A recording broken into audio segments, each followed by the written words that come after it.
All right, Shalom. First and foremost, as always, I like to give all praise, honor, and glory unto Yahweh, Bahashem, Yahawashi, Bahashem, Racha HaKodash. Double honors unto the apostles and elders of Great Millstone who rule well, and salutations to you, sincere and hopeful elect Akim that push the word of Yahweh, Bahashem, Yahawashi in spirit and in truth.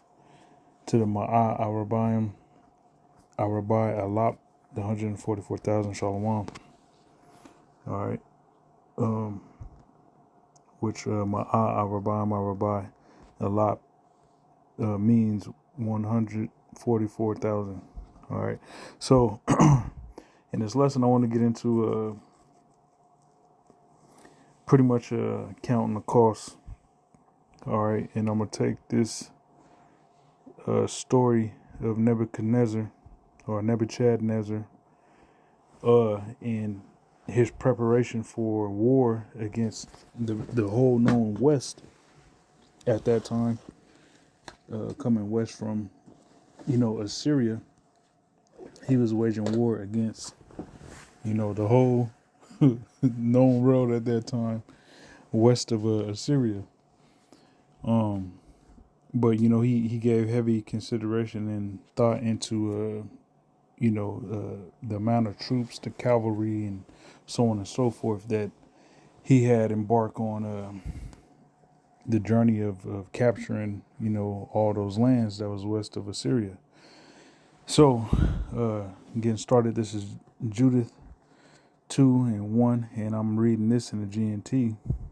It says, in the 18th year of Nebuchadnezzar's reign, on the 20th day of the first month of that year, he and his advisors decided to carry out his threat to take revenge on all those countries that had refused to help him. All right, because previously he had sent messengers out to different realms and different kingdoms, asking for help as far as going to war. And pretty much he ain't nobody help him, ain't nobody come to help him. So he vowed that he would get revenge on all these territories. All right.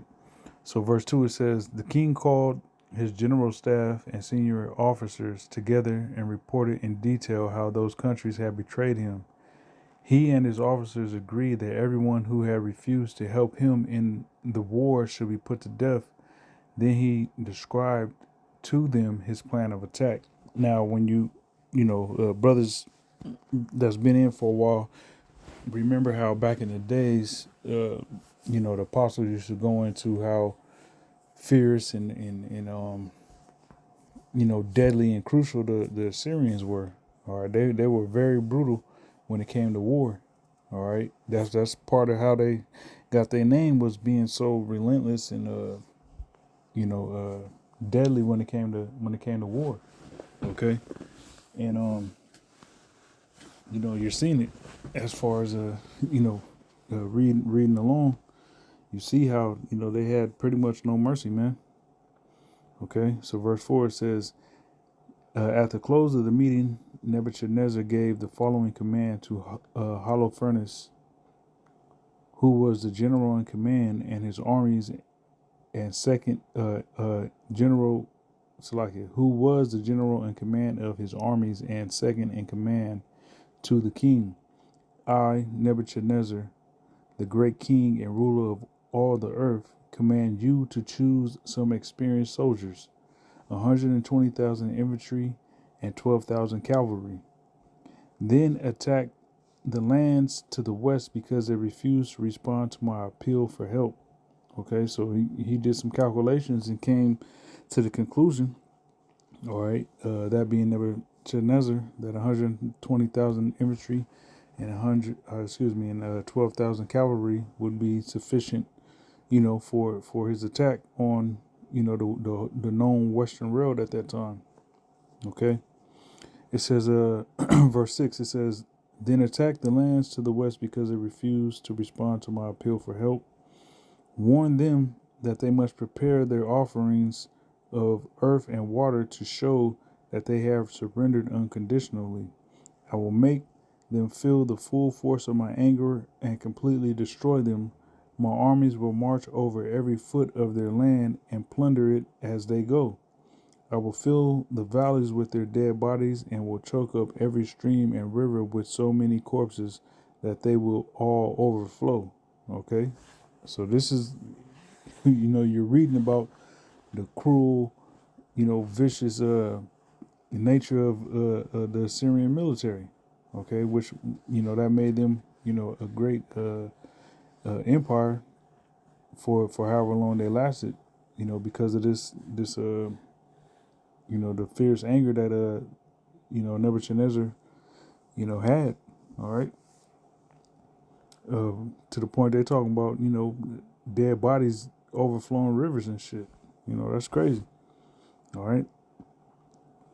Verse 9, it says, I will take captive all those who are left alive and carry them off to the ends of the earth. But you, Holofernes, are ordered to go ahead of me and occupy all the territories in advance. If they surrender to you, hold them for me until I come to punish them. But if they resist, do not spare them, kill them, and loot the entire region under your control. I have taken a solemn vow, and at the risk of my life and my royal power, I am determined to do what I have vowed to do. Do not disobey me in any way. I am your king. Remember that and carry out without delay every order that I have given you. So Holofernes left the king and called together all the commanders, generals, and officers of the Syrian army. Just as the king had ordered, he chose 120,000 of the best infantrymen and 12,000 of the best mounted archers and arranged them in battle formation. He also took along a very large number of camels, donkeys, mules to carry the equipment, as well as many sheep, cattle, and goats for food. Okay, so this is, looking well to their going. All right, Holofernes and Nebuchadnezzar. All right, as far as calculating how many, soldiers that is going to be required to, complete this mission, as well as, having animals, certain animals, camels and donkeys and mules and whatnot to, carry the equipment, and also, cattle, being sheep and goats and probably even cows or whatever, for food. All this is taken into consideration, because you got to remember they're coming from Assyria. Okay, being off in the land of Iran. They're marching west into Iraq, and then from there into Ammon and Moab, and because in chapter 5 it goes into Ammonite and Moabite generals and commanders, giving counsel, along with all the other nations that pretty much was kissing the Assyrians' ass, Holofernes' ass. But they were looking well to their going, man. Okay, with provision and all that. Verse 18, it says, every soldier received plenty of rations and a large payment of gold and silver from the royal treasury. Then Holofernes and his entire army set out, advancing ahead of King Nebuchadnezzar. The chariots, the cavalry, and the infantry marched out to overrun the entire western region. Other troops went with them. There were so many that it was impossible to count them. They were like a swarm of locusts, or like grains of sand in the desert. Okay. So that's where I ended right there for reading, chapter 2. We see that, there was 120,000 infantrymen, 12,000 of the best mounted archers. There were, other troops that went with him. There were so many that you couldn't count them. Okay, they took provision, so on and so forth. So, they looked well toward, what they needed, what the mission required. Okay, and that takes strategic uh, planning. All right, what's the terrain look like, and so on and so forth, expecting casualties and things of that nature. All right, so me reading that, now I want to get this here in Luke 14, what Yahawashi said. So taking that into account, this is Luke 14 and 26. 26, it says, I'm going to read it in the KJV. It says, if any man come to me and hate not his father and mother and wife and children and brethren and sisters, yea, and his own life also, he cannot be my disciple. All right. So let me read that in NLT real quick. Verse 26. It says, if you want to be my disciple, you must hate everyone else by comparison. Okay.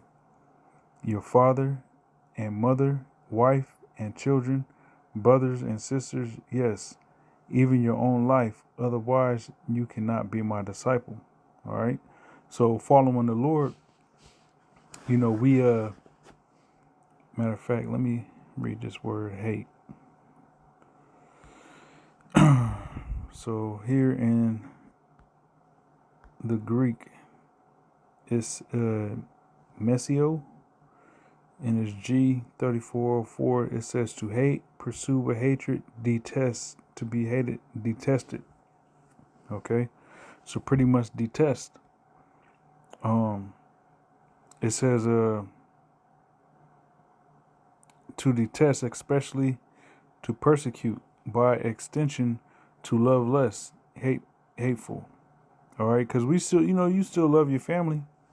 All right, and really, when you come into the truth, that's a fine balance that you gotta work out. Every brother's tapering measures of cutting their family off is different. Certain brothers are able to remain have some type of relationship with their family still intact to where it doesn't affect the ministry, but it's tapered properly.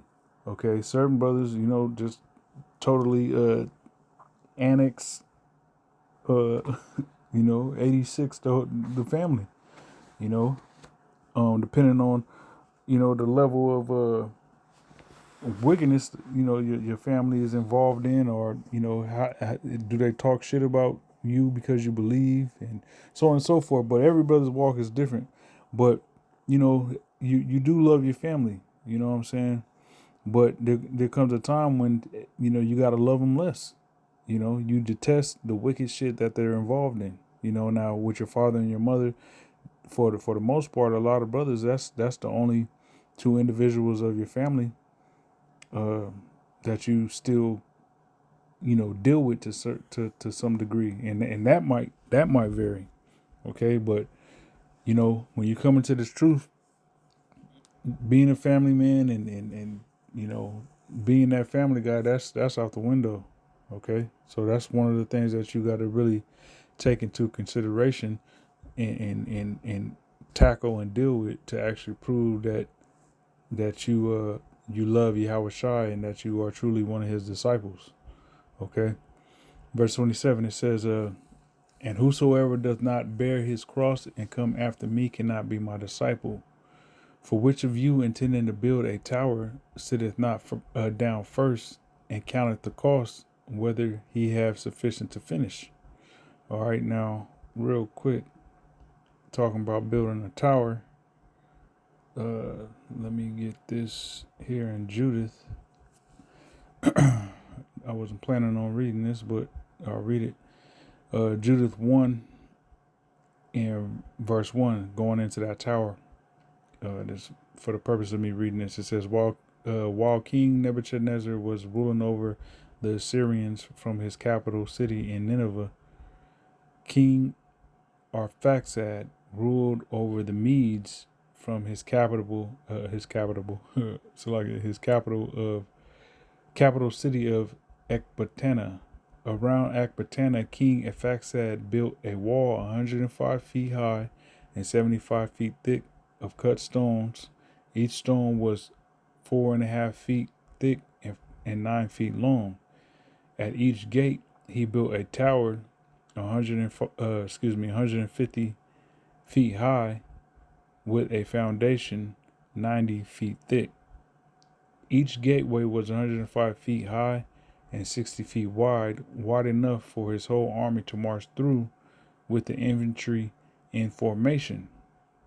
Okay, so just being that, that was the wall, going into the schematics of the wall that King of Faxad had built, for his kingdom. Okay, so if you building something that high, man, it's got to be proper planning that goes into that. You got to make sure that you have the raw material to actually make that. You got to make sure the weight, all that weight can be supported. Make sure it's fortified and reinforced and so on and so forth. All right, that takes planning. So liken that onto what we just read, Luke 14 and 27, or verse 28, excuse me. It says, "For which of you intending to build a tower sitteth not down first and counteth the cost, whether he have sufficient to finish it?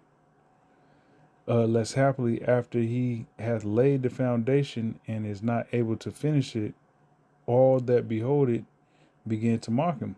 All right, and that this is going into you building up yourself through the Spirit. All right, embarking upon this journey of being the Lord's disciple. You gotta dig deep and look deep within your spirit to make sure that you got what it takes to actually endure unto the end. Okay, verse 29, it says, "Lest happily after he hath laid the foundation and is not able to finish it, all that behold it begin to mock him." All right, because look at the earthquake that happened in Myanmar, if I'm pronouncing that correctly, in Thailand. There's that famous video of that halfway completed construction site, skyrise. Man, that shit fell all the months, probably years. I wouldn't even say years. It probably was, well, from the start, from where they were at before that building collapsed, because they had some windows in. When you start seeing windows get put into a big sky rise like that, then okay, you're making progress. All right, so there was a hell of windows put in. So it's like, I would say that it had to be in construction at that point for at least like 2 years. Somewhere around there, give or take 6 months, something like that.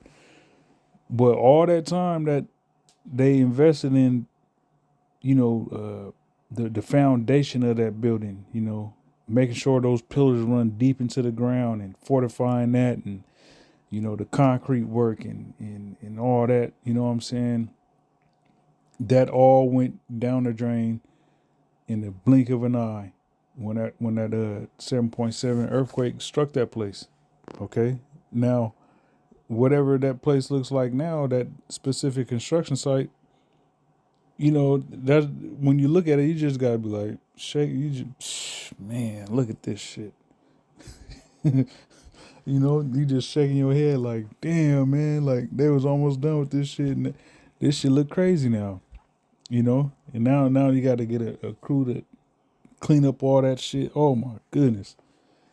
Yeah, man. So you don't want that to be you, okay? You don't want that to be, you embarking upon this journey to serve the Lord, and you don't even got enough, to finish it. All right, because it's just, yeah, it's not a comely sight, Verse 30, it says, saying, "This man began to build and was not able to finish." Okay. Now transitioning into another version of you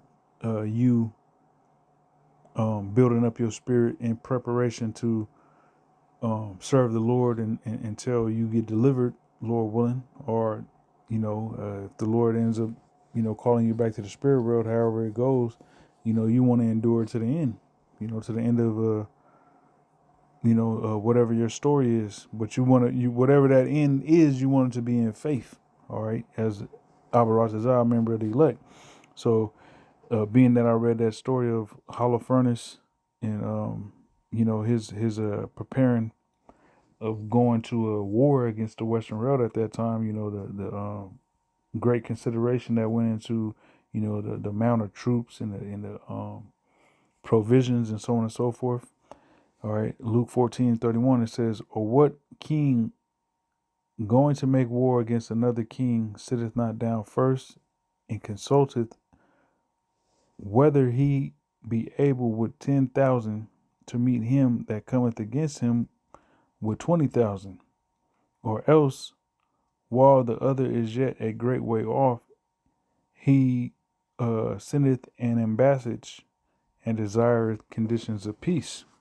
So likewise, whosoever he be of you that forsaketh not all that he hath, he cannot be my disciple. All right, so I'm going to read 31 through 33 in the NLT.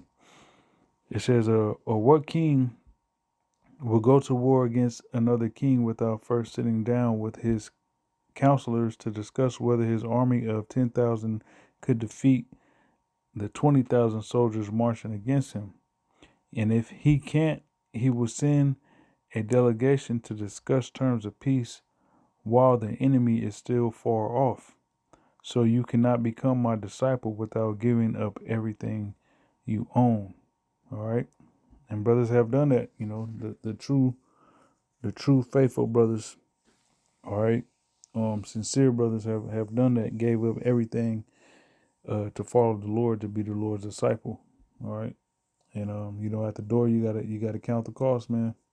But I just wanted to bring that out, the comparison of King Nebuchadnezzar, and Holofernes. Their preparation of going to war against the Western World at that time took great consideration. And which we know they lost miserably. They beat everybody, but when they came to the Israelites, they got that ass whooped. And that's gonna happen again, man. With Esau, Edom. All right. As well as the other nations, but Esau, Edom in particular. They about to get their ass whooped by Yahawashi upon his return. But that pretty much sums up the lesson. Abarazazar brothers have been edified, learned something. Until next time, I say shalom.